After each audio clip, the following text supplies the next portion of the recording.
So you don't like Canon's recent announcement of the RFS 18-55 or the 18-150? Then stick around as 5 more RFS lenses are rumored for 2022.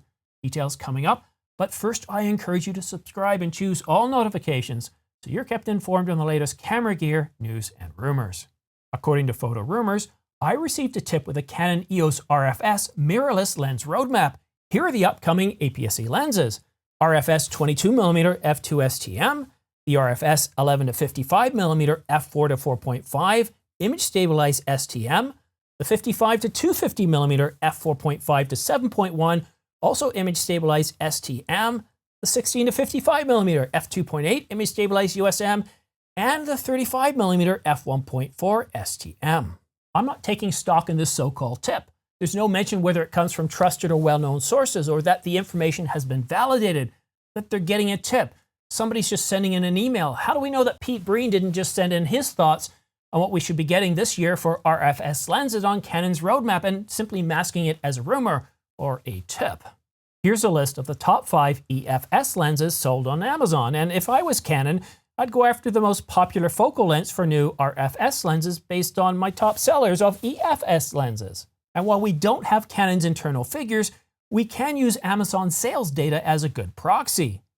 So taking a look at the top 5 EFS lenses sold on Amazon, we have the 10-18mm, which is an f4.5 to 5.6. We have two 50mm lenses, the f1.4 and the f1.8, as well as the 24mm f2.8 pancake lens. Then in the telephotos, we have the 55-250 f4 to f5.6 and the 75-300mm f4 to f5.6. So which of these popular focal lengths are on Pete's list of expected RFS lenses coming soon in 2022? Just one, the 55-250, but notice the aperture. It's an f4.5 to 7.1, whereas the EFS version is f4 to 5.6, but notice the aperture. The old EFS is wider at f4 to 5.6, while the new RFS lens that's due to be coming out this year is f4.5 to 7.1. Although the 24mm could be replaced by a 22mm, and at f2, that's better than the f2.8. But what about the 10-18mm? The 11-55mm at f4 to f4.5 is almost in line with the 10-18mm f4.5 to 5.6. But the super telephotos for the APS-C system, the 55-250, that's better on the EFS system. And then of course we've got the 75-300mm, also f4 to 5.6. And we don't see anything like this on the proposed list of lenses for the RFS system. I don't know, I think someone's trying to get our attention. I think somebody's just written out what they would like to see in terms of lenses coming out in the latter half of this year.